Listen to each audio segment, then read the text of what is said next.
Yo, have you heard of LinkedIn Learning? If you haven't, LinkedIn Learning is an American massive open online course provider. It provides video courses taught by industry experts in a variety of subjects. Now, why am I sharing this? I'm sharing this because Living Corporate is in partnership with LinkedIn Learning to provide diversity, equity, and inclusion courses. Listen, if you're trying to be a better ally, you want to understand better diversity, equity, inclusion strategies, or you just want to learn how to be a better leader, you got to check out the courses on LinkedIn Learning. So check it out. You can do it one of two ways. You can click the link in the show notes, or you go to LinkedIn Learning and you search Living Corporate. Again, link in the show notes, or go to LinkedIn Learning and search Living Corporate. I'll see you over there.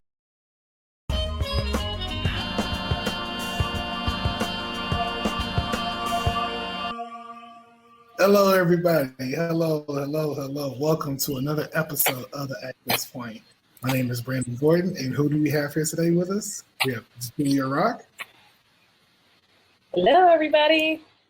Yes, and before we introduce our esteemed guests, we want to tell you a little bit more about Living Corporate.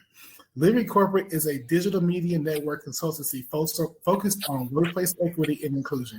Living Corporate centers and amplifies Black and Brown voices just as yourself in the workplace through digital media production and business-to-business consulting. The network offers a variety of programming tonight, and we're excited that you're joining us for the latest installment of the Access Point. So, Julie, what is the Access Point? Tell us more about it. Sure. So let's talk a little bit about the Access Point. It's a weekly webinar that focuses on preparing Black and Brown college students and early career professionals for the workforce by having the real nuanced talks that they don't know that they need. So it's a critical conversation that we like to have here. So trying to give you guys the cheat codes that you may not know that you need. And tonight, I'm really excited about our guest.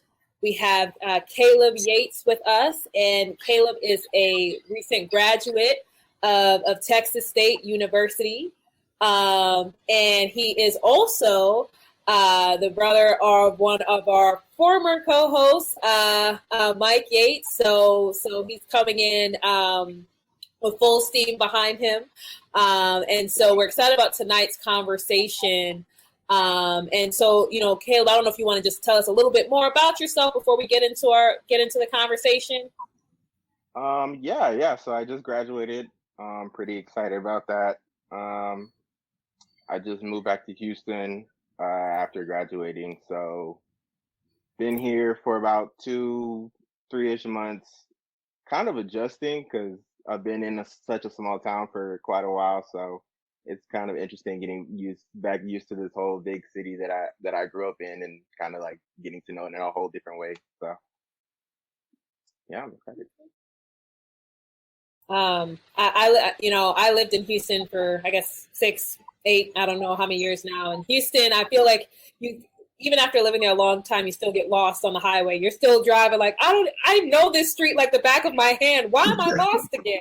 Make it make sense. Yes. I use the GPS every chance I get. You're exactly right. Houston in the daytime and Houston at night is two different cities. Like, look. I've been in Houston for about 17 years now, and I still get kind of confused everywhere I go. It's crazy. It's crazy. But I'll hand it back to you, Brandon, so that you can kick us off here with tonight's conversation. Absolutely. So, Kaleb, congratulations. Graduated college, right? So what memory from your time at the university will carry with you throughout your entire life? Memory or memories? I really want to say kind of the opportunity to get to know myself. I feel like as you're younger, you don't really have that leeway in a school setting. So I think that really, those tidbits along the years really changed the way that I approach things, work, personal, everything. So I think that was probably my greatest memory coming out of college. Okay. And so what do you aspire to get your master's? Do you to further your education, or you just want to stay with your with the major that you have? And what is your major? What is your major in? So it's in advertising. So it's almost like a dual major, so it's advertising and mass communication. Okay. And so initially I was just going to take the bachelor's and run with it, but after all this job hunting, I've changed my mind on that. So I'm definitely looking to go back to school within the next year or so, and hopefully kind of expand outside of my bachelor's. Um, Maybe looking for a concentration in writing or some type of production. So yes, that's what I'm looking forward to. And just a quick bit of advice, right? I'm pretty sure Julia will attest to this. If Okay. you want to pursue your master's or a doctorate in a certain degree, start now, right? Life will start getting in the way, with kids and marriage and relationships. You don't know what the future may hold, right? You're still young, you're still active, you're still in the mode of school, right? So Yes. being out of school for so many years and then trying to get back into it is very hard, right? So Even these 2 months, I feel it. I feel it. go ahead, Julia. Well, so I'm actually gonna be on the opposite side of that because Really? so I know, right? Right. So the reason why I say that is because I left school and I went and I worked for a few years before I went back and got my master's. I got my MBA. And when I say that experience was so much richer because I had work experience, I could tie things to what I was learning. Everything made more sense because I had practical application and it just wasn't theoretical. I do understand the piece around, being out of the school mode, but it's also a certain level of discipline. I knew, so I'll just be honest, when I came out of undergrad, I was making like $46,000. And I was like, this isn't going to cut it. So I'm going back to grad school and see if I can make more money. And then so I was like, I'm going to work but I'm going to go back to grad school because I want to make more money. So I worked for three and a half years. And then I went back because I had that discipline. And then I came out making six figures. So I was like, that works. But it's about that discipline, about being willing to go back and go to school. So I would just kind of give you that, Kaleb, is just another side of it, that getting a little bit of work experience may not be a bad idea, so that there can be some practical application for if you want to get your degree, if you want to go back to school. So just a shaking the table a little bit. It's good to have varied opinions. Yeah, I mean, I definitely wanted to throw it away altogether, and then after kind of deciding, because I kind of decided a little bit too late, some programs start in this upcoming spring, but most of them that I'm interested in start in the following fall semester. So that kind of works out for me more because I want to be able to work and as well gain experience in the actual field and see if I even like it. So Okay. yeah. Interesting. So I did have a question for you. So, because we're talking about you going back and getting your master's, but so what is it that actually attracted you to the major that you have in the first place, and also the school? What attracted you to Texas State as a school? But then thinking more about your major specifically, was there anything about that really stood out to say, hey, this is something that I really would want to do?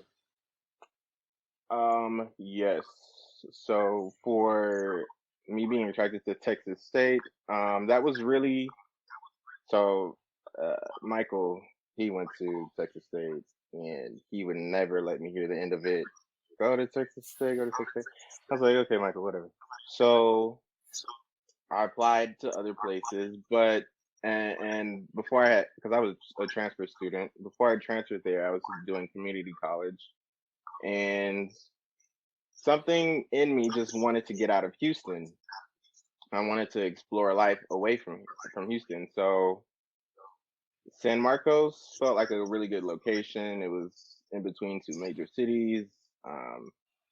It was smaller, so it was a lot of kind of like a juxtaposition to Houston. So it felt right in that aspect. As far as my major, I was initially a marketing major, and after a while, those all of those math courses started beating me down. So I hung it up, and I said, "Well, what do I actually like?" So I took I took a philosophy class, and we were talking about something about how visuals can take over your mind or something like that. And so I started looking at other majors, and uh, I found advertising. I took a principles class, and I kind of I kind of loved the storytelling aspect of advertising because it's such a persuasive art. And I think that's really what drew me to it. I'm a really visual person, and I think that aspect also really made me feel like that's something that I can take out of my head and put into a real tangible kind of thing in terms of like putting it towards a product or selling a product. So that's initially where it stemmed from, and now it's kind of grown out, which I'm really loving and kind of excited about too. So, Mike, I do have sorry, not me. Well, no, Mike is already here. Caleb, I do have a question for you, right?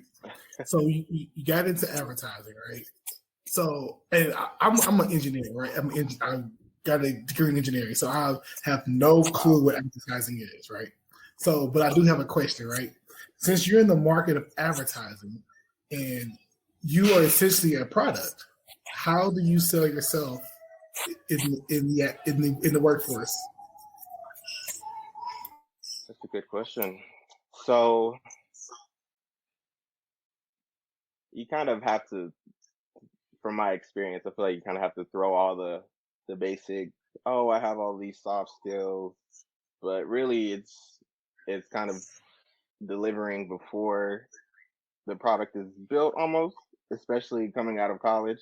Because it's like for myself, I know for a lot of other people, I had to work during college, so my first Facts. semester,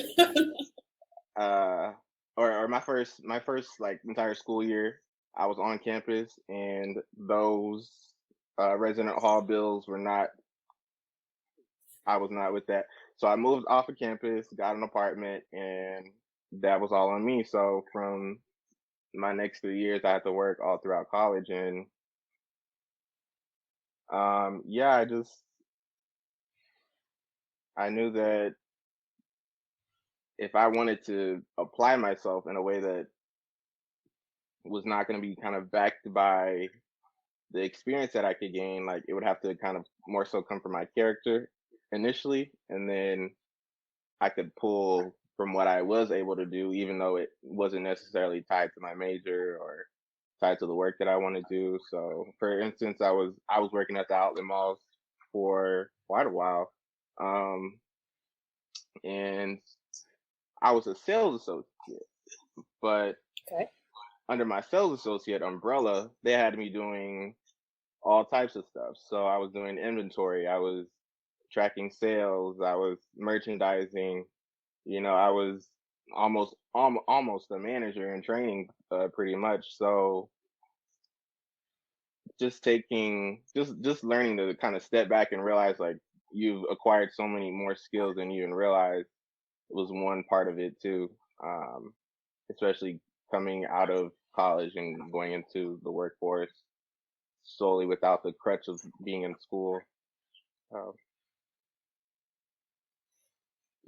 And so I think you just gave a bunch of just kind of going back to the his clubhouse language of gems or jewels being dropped. The idea is that when if you don't have the experience, so those of you who are listening, even if you don't have specific experience with that role or with that industry, if you've got experience that you can pull on where you've got skills that are applicable. So in Caleb's case, he had a chance to do sales and he had a chance to do visual merchandising. And again, if you're thinking about getting into a field where visuals are important, if you've had some sort of visual activity or expertise someplace else, you can then try to translate that into the role that you're going into. So if you don't feel like you have the experience yet, pull on the experience that you do have. If you've worked in retail or if you worked in something else that isn't considered corporate, but you still gain skills, you can pull on that when you're trying to position yourself for job opportunities. So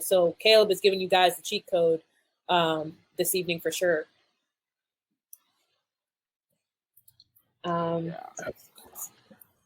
Did you have another question, Brandon? I don't know if you had another question that you wanted to poke at Kaleb.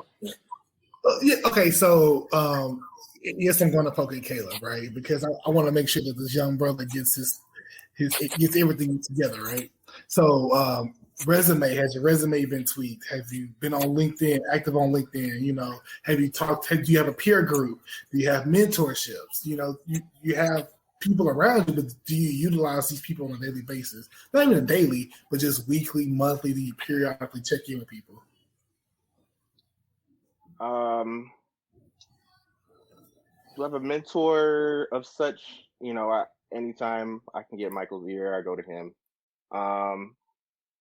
Don't necessarily have a peer group, but I know quite a few people. I guess maybe you could consider that a peer group, but I know quite a few people coming out of college that are in the same boat as me, and we've really been kind of collaborating. Like, oh, what do you think about this resume, or what kind of skills did you add? Da da da.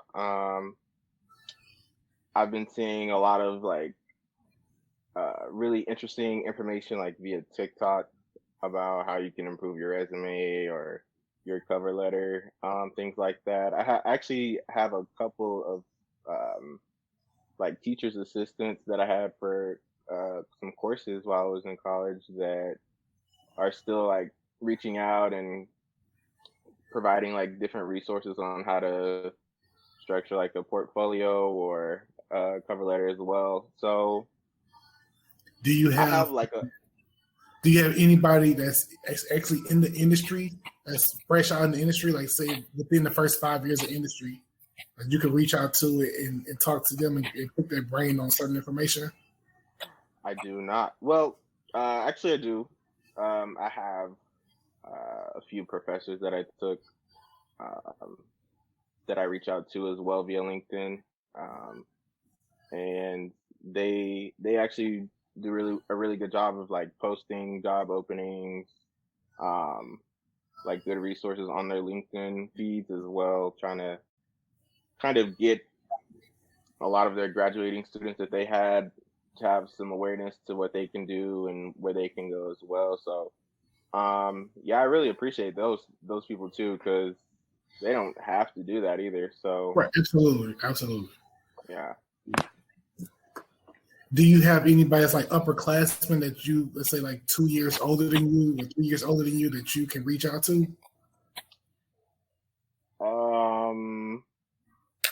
Yes, but not in my field of study. Okay. So they're all kind of doing different things. Most of the people that I know in my field were actually in my graduating class. So, yeah. Okay, so it's like learning. So you pretty much all learning together, pretty much. Right. Okay, and so what's like with your resume, right? Has it been critiqued? Have you had people look at it? Yes, definitely. Mr. Michael Yates, he butchered me. Yeah, I have maybe like 7 different like templates of resumes. And it was just one that I kind of made like the day before, and I had sent it to him, and he was like, "Oh, this is terrible." So he referenced me to, I forgot, I think it was the Cultivate company. I think that's the name. And it just has like a kind of a cleaner template on there. So that's the one currently that I've been using to apply everywhere with. And I get a lot of like I had mentioned, I have a OTA that I talk to. She gives me a lot of resources on like cover letters and portfolios. I haven't sent her my resume, but and I like that Michael's so honest with me, because who's gonna be honest with you like that, you know? Right. I even had a job interview that I went on, How'd it and go? Now you're Congrats talking, right? on the job interview. Yay. Congratulations, Let's number celebrate one. that. That's sort of, Oh. and I want to talk about that. Like you did the resume, you know, so that's very good. But then you got the job interview, right? So how was the job interview? Were you nervous? Were you excited? Did you prep for it? Like what types of things did you do to get yourself ready for the interview? So I've actually had quite a few job interviews. Some of them I was not that interested in, but the bills need to be paid soon, so obviously I went. Some of them Right. were virtual, some of them were in person. The ones that were virtual, I did not prepare that much for them. I'm not gonna lie. Okay. Just threw on a t-shirt or a button down and brushed my hair and looked presentable. But you know, I wasn't. I've just been very authentic with everybody that I've interviewed with. I'm not there to lie to you too much, or you know, I'm not there to fabricate really anything. Because I'm a new grad. That's what I am. I don't have much experience to give you. You know, that's why I'm here, to gain it from you and your company. And not to cut you wisdom, Caleb, but I do want to take an opportunity to say this for our audience as well. And I do want to bring up this point that you said that you really didn't take it serious on the interview. And I would say, you know, to counterpoint that, take the interview serious, no matter if you want the job or not, because you're still getting real world practice with that interview, right? So you can use those skills that you learned from that interview and apply those to other interviews as well. So take it all serious, right? Absolutely. And also just to chime in here. So, and you know, even the jobs that you don't think that you want, you may be surprised at the connections that you get or the opportunity that you get at a job that you don't think that you even want. So to that point, take all of your interviews seriously, prepare for them. And if you do get the job opportunity, approach it with an open mind, because again, you don't know what door it could walk you through. Even if it's not the job itself, the connections that you can make in a job that can last for a period of time and last throughout your whole career and open other kind of real doors that you want open. So take those things seriously. Right. I've had a job experience. I've had a job experience where I was there for a year. I needed something quick. So I got it into a consulting company, but it really wasn't what I wanted to do, but I did it anyway. And I made connections there. It actually propelled me to where the job I'm at now, to where I'm actually working in somewhere that I actually love to be at. But if I didn't take that little crappy job for a year, right, I wouldn't have the job I have now. Right. And I know it's a fairy tale story. I'm just lucky that it happened. But these opportunities are possible if you just stick with it, take it serious, because you don't know where it could lead you. Exactly. Yes. You know, the ones that I've had in person, and I think when that though, that I haven't been taking it as serious too, now that I'm thinking about it, is because of the way that the pandemic has kind of changed the way we like intake information and all of that. So I think it was the exact semester where I kind of switched my major, where we had where the pandemic struck and everything went virtual. And so I think from there I kind of became desensitized to kind of like meeting virtually and kind of taking it serious. You know, in class you can kind of doze off, walk away, turn your camera off, whatever, here and there. So thank you for that, actually. Usually I do And step forward, you know, with the best foot though. But yeah, it's actually kind of good to hear, you know, that it's not, even though it might not be something you want to do, that it's all kind of still on the same playing field in terms of progressing yourself. So exactly, you never know what opportunity, you know, where an opportunity is going to come from, and so you don't want to to not put your best foot forward. We've all heard that you don't know who you're going to get into the elevator with, right? And so you always want to be prepared for whatever the situation is, so that whoever walks into the elevator, if it's your dream opportunity, that you can, it's a dream contact that you've always wanted to meet, that you're ready for it. So that's how you should approach job interviews and opportunities, because you never know where it's going to take you. Right. I totally agree now. All right. And so I feel like we've been peppering you with questions here, Kaleb. So I feel like it's time for the tables to turn.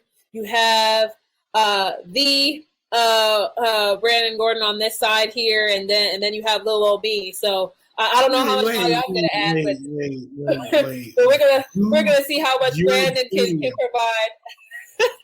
You're DJ Rock, like. What? I don't know what that means. I don't know what that means. But if you have questions, Kaleb, that we can answer for you, we want to make sure that we give you a chance to poke some questions at us. Yeah. So,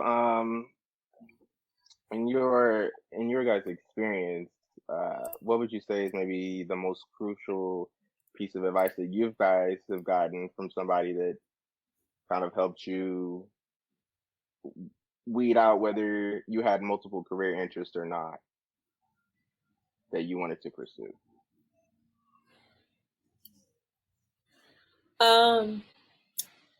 So I'll tell you a quick story about a conversation I had with my dad. So I was going to be a sports agent. I had just seen Jerry Maguire for like the 8th time, and I was like, I'm going to be a sports agent. This is it. And I had a conversation with my dad, and he's like, so sports agent, cool. So how do you plan on getting a job as a sports agent? And I was like, I don't really know. He's like, how much do sports agents get paid? I don't really know. Where do you get jobs as a sports agent? Like what companies? I don't really know. He's like, so it seems like you don't really know much about being a sports agent. And so and it's just like he asked me these questions, and I realized I didn't have any idea at all. And he said, if being a sports agent is what you want to do, fine, but you've got to think about, does it pay? What kind of jobs are available? Is there any sort of job security, so forth and so on. And then he also talked to me about finance, because I don't really like math all that much, but finance interested me, like in terms of whether it was stocks or markets and so forth. And so he said, if you like finance, that's a place where you can do finance at any company. That there's going to be opportunity for you. So he's like, if you want to do the sports agent thing, fine, but really take a step back and think about, where is this going to take you? And, I decided to go into finance, and the rest is history now. But it was that kind of pivotal conversation that took me from going down, trying to be a wannabe Jerry Maguire with no plan, versus, going through the process of going into finance and having a multitude of opportunities, working in financial services, working in oil and gas, working in the biotech space. I've had a lot of opportunities, but because of that kind of pivotal conversation when I was in college. So just that for me, that's what helped. Okay. Yeah, I had a very similar story, but instead of finance, I wanted to do psychology, but I didn't like to read. Right. So math and science were my strongest suits. Math, science, and chemistry. That's why I chose chemical engineering. But so Julius or her dad, it was my mom. Right. So my mom was telling me, you like reading, you like math, you like chemistry, you like problem solving, like do chemical engineering, and that's where it took me. Do you have any more questions? I'm pretty sure you do. Oh, yes. So, okay. So what do you feel has maybe been like the most helpful for you guys in terms of like defining the career goals you want to go after kind of deciding like this is more of a feasible type of thing for me to achieve? So like career goals, one thing that I did was just talk to the older people that were in the industry, right? It's been there for 20 years, 30 years, right? And see what they've done and see what sparked their interest and see if they interest me as well. So in my degree field, I have to get my professional engineering license, my and certifications as well to do different things. So talking to them and really understand, okay, what is it that I want to specialize in and excel in, right? So that's where I'm focusing my career at right now.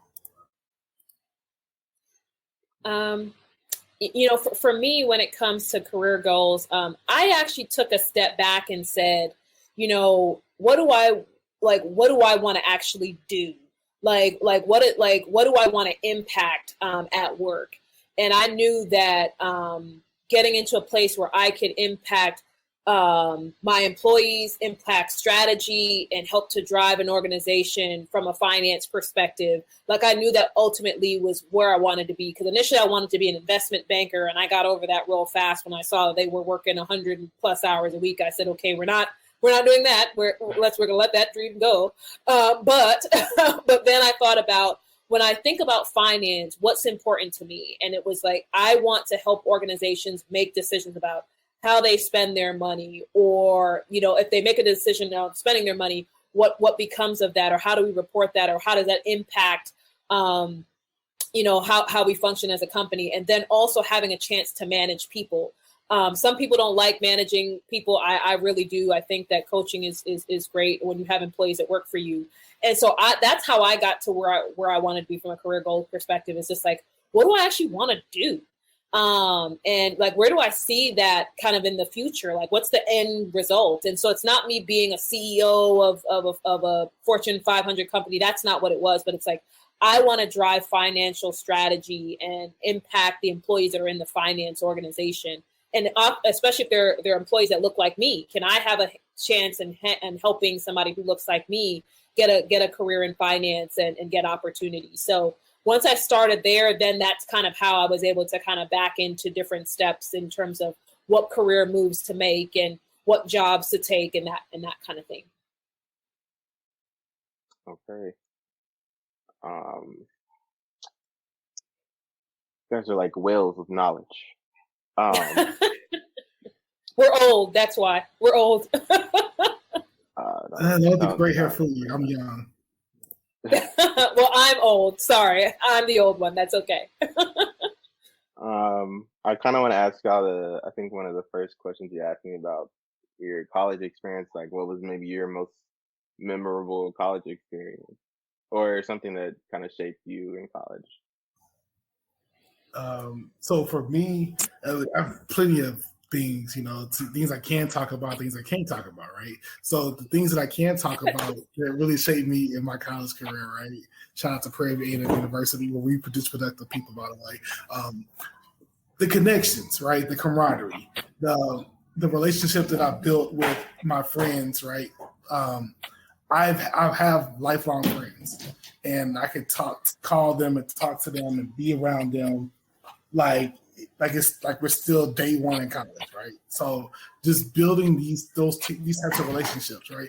And with that, that's actually how I got part of the Access Point. Well, my friend from high school actually was that knows the creator of the Access Point and Living Corporate. So from that relationship, that built on me introducing to Zach, who's the owner of Living Corporate. So then from that relationship, that's how I got on talking to him and hosting the Access Point, right? So just building these types of relationships, not knowing this one person for 25 years now lead me to a position where I'm talking to you, Caleb. That's just crazy, right? But it's just, like I said, building those types of relationships and networking with people and really getting to be friends with them over these past, 11 years I've been out of college. Is it 11? No. Okay, we're not going to talk about that right now. But what I'm saying is... We're going to skip over the age part. Let's skip over the age part. Right. I'm 34 years old, okay? So let's just get that out the way. But just, like I said, having these lifelong type relationships with people is really what I took out of college. Another thing is I've always had great study habits. I've always been a studious student. But getting out of my shell, right? I'm an introvert at heart. I like to be by myself sometimes. I like to, do things by myself. But being around people, being around new people, new environments, you have to break out I had to break out my shell. And that's one thing that really helped me was I know how to talk to people, right? I know how to make myself known, make my presence known, not only in person, but in social media as well too, right? So I have a running joke with my friends, but they know because of my social media presence that you have to treat me a certain way. And Julia, why are you looking like that? No, just listen. Just listen. All right. So, but I lost my train of thought. But yeah, like I said, I was an introvert. I talked to people. I had to learn how to talk to new people. And that's one thing that always scared me because I was always comfortable talking to the people that I already knew. So just building my network of, hey, this person. Well, this person knows this person. Hey, let's be friends. Let's hang out. Let's do this. And then this person knows this person. So like for me, my thing was I always knew the popular people, right? So it was always, because I knew so many popular people, I was always around them, and that's how I knew more popular people, and always the popular people that were always extroverts. So now I'm an introvert guy. I say, hey, Brandon, come on. They know I like to meet people, but at the same time, I keep to myself. But then this person knows this person, and this person knows this person, and this person. And so I was able to build my network that way. And now I have hundreds of friends just because of I'm hanging around the right people, talking to the right people, and being around the right people. So that's what I learned from college. So Brandon definitely just gave a cheat code about, sometimes you don't even have to know the person. You just have to know the person that knows the person. So when it comes to building your network, it's not always about knowing the right person. It's about knowing the person that, it's also about knowing the person that knows the right person. So building your network is so essential. Unfortunately, Kaleb, I'm going to geek out in terms of what really impacted me in my college career. My senior year in college, I had a course, I had a derivatives course, and the course was like really, really hard. Like no one ever really, like everyone was like, oh, if you get a C in this class, it's like an A. And it was really, really hard. And so my friends and I all joined, and then they all dropped the class. But by the time I realized that everyone dropped it, it was too late for me to drop the class. So it was like, okay, well, we're just going to roll up our sleeves and see if we can get through this course. And it's the hardest class I've ever taken in my life. It's harder than anything I even took in grad school, honestly, that one class. But I got an A in the class. And what that taught me was that if I put my mind to something, that I cannot be stopped. And that is something that I have taken with me for the rest of my life. And so that's really what shaped me, is that, if I can get through that, and it seems like, well, it's just a class, but honestly, I had to stay up late. I had to go do office hours. I had to really put in a lot of work to pass that class, but to get the A in that class and have it on my transcript, I mean, it was like a badge of honor for me, because I was able to tell all my friends who dropped the class, like, well, forget you guys, I have an A in the class now, I'm awesome.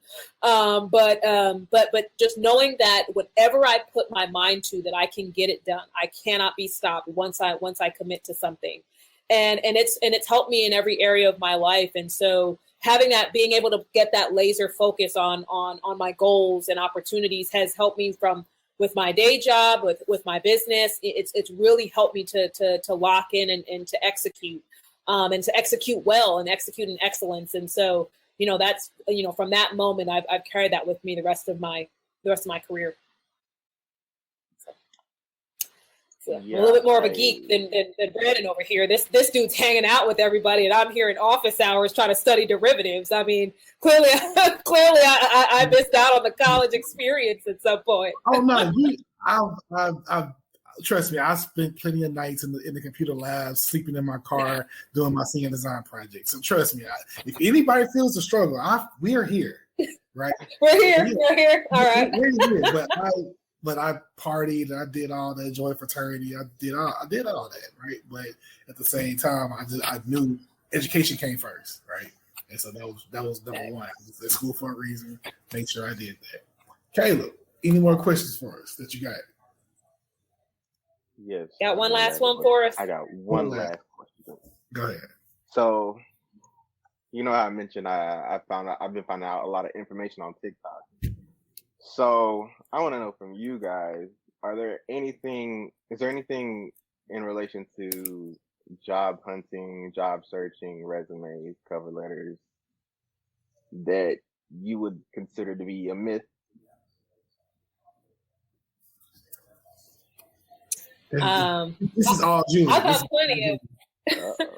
got plenty of things, you know, that I feel are like myths. So, you know, I feel like when it comes to resumes, there's this myth that your resume has to be one page.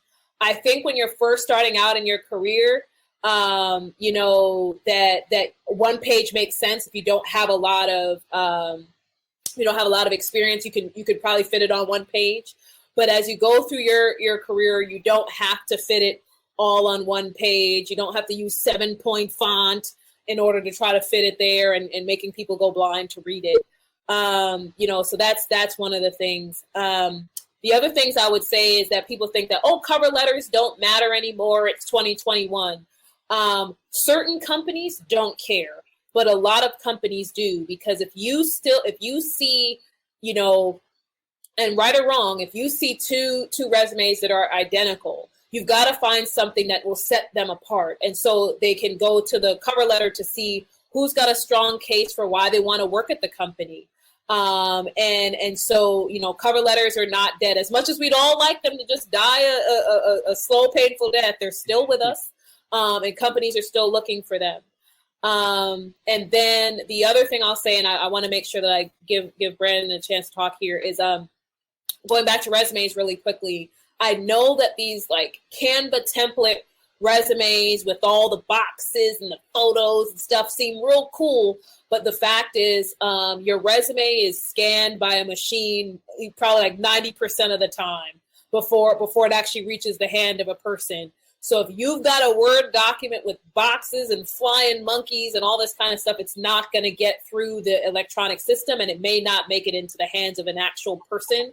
And so you may be wondering, well, I'm sending in my resume and I'm not getting any callbacks. It may be because it's not even making it through the system because you've got too much stuff. Your resume is just too busy. So those kind of Canva template resumes may be beneficial if you're handing it to someone, maybe at a fair, if they're still doing that. I don't, you know, with COVID, I don't know if that's still a thing, but you know, if you're handing something to someone, you can have a little bit more creative license. But if you're sending something through an electronic online application, you've got to be mindful about the formatting of these documents, because you may not be able to get through, you know, through the systems that way. But Brandon, I don't want to take up all the airtime. No. Here's a cheat code. Wait, my hand. Okay, so here's a cheat code, Kaleb. This is what I've learned, right? You go on Indeed and you see the job posting, right? And you say, okay, we're looking for these kind of qualifications, right? I think this person's going to do this. Put those same keywords or copy and paste it and put that in your resume for that particular job. Okay. That's okay. Go ahead. I'm sorry. It's the resume writer coming out. I'm sorry. I can't help it. But please don't do the put it in white font and try to hide it behind no. You know, in the paragraph. People do that whole keyword, try to hide it in the page. Please don't do that, for the love of God. You know, just weave it into. They do, because someone told them that, no, just hide it in the resume. Just use white font. No, you know, weave it into your actual resume. Create a skills or competency section. Then weave it into your work experience. You know, make the keywords be kind of natural or organic in the resume. Don't do the gimmicks with the white font. If anyone is listening and thinking about that, just don't do it. Just wanted to chime back in there. Yeah. So typically, what I do is, you know, you're applying for similar jobs, right? So I'm pretty sure similar jobs are looking for the similar qualifications and experiences. So what I've done is over time is whatever I have like a set list of things that I've done. But if they're looking for these specific types of things, I'll just add them on, or maybe delete one or two things from my list and add a couple of things from their list, put it on my resume and send it to them. So I'll have like mini custom resumes tailored just for that job posting, right? I have my resume that I can give to anybody, and I have one strictly for that company. Because, like I said, there isn't anybody that's just sitting down and just reading a resume. They get hundreds of resumes. They have to screen them somehow. So just when they screen them through a machine or have their own a whole third-party HR department that scans the resumes and looks at them. So, and all they're looking for is just keywords, key buzzwords, right? And it just makes their job easier. So you have to play the game. And the game is to try to see if you want that job, tailor your resume for that job. Right. Okay. Yeah, I've heard that one before, but I think I've done that actually, and I'll get an interview, and they'll start asking me, oh, da da da, and then they'll kind of fickle out once they realize maybe I don't have experience. So, kind of bouncing off what you just said, maybe what's a good way that I can kind of ricochet their kind of skepticism off of that. So we did a show last week. I know it's a shameless plug. We did a show last week about interviewing. So okay. I would highly encourage you to listen to that show, right? Okay. And so just to give a quick summary on it so we can head out. Actually research the company and so like your transferable skills. Show the things that you've been doing. Like you said you was working, you said you did this. Those skills transfer. You worked while you went to school. I can multitask, right? You've been to school, right? You've been to school. I can learn. I can do the work. I'm active in this. I'm doing this. It shows you that you're not just doing just one thing, but you can able to do multiple things, and that's what companies are looking for. So as long as you can find within yourself, what are your skills? What have you done in school? What have you done at work? Your qualification, and then make that into a transferable skill to the actual workplace. I'm pretty sure Mike can help you on that. But find you a couple of transferable skills that you know that's what Kaleb is strong in. You bring those to the interview and see what happens. Practice with a couple of people first on interviewing and see how that works out, and then go to the actual interviews. Take them serious. Okay. Take notes. Like I actually go to the interviews, right? And I have a notebook with me that have questions that say, this is what I'm looking for in an interview. This is what I'm looking for in a company. Can you match me with that? Okay. And they're also pretty, and I've been in the game for about 12 years working, right? I still take a notebook in with my resume and say, hey, I did this, I worked on this. And I have questions that I've written out, just general questions and also questions specific for that company. What are you guys looking for in I always try to tailor it back to myself. One example would be, hey, I heard you guys are looking for an engineer. Okay, I'm an engineer. What qualifications did I have that jump out to you to show that I'm worthy for this position, right? So you're accomplishing a few things, right? It forces them to look back at your resume and say, okay, I'm looking, you've done X, Y, and Z. This is what I want. It also forces you to look, it forces them to actually think about if they're going to hire you, because now it's like, hey, since I said he's good at this, is he a good fit for our company? Okay.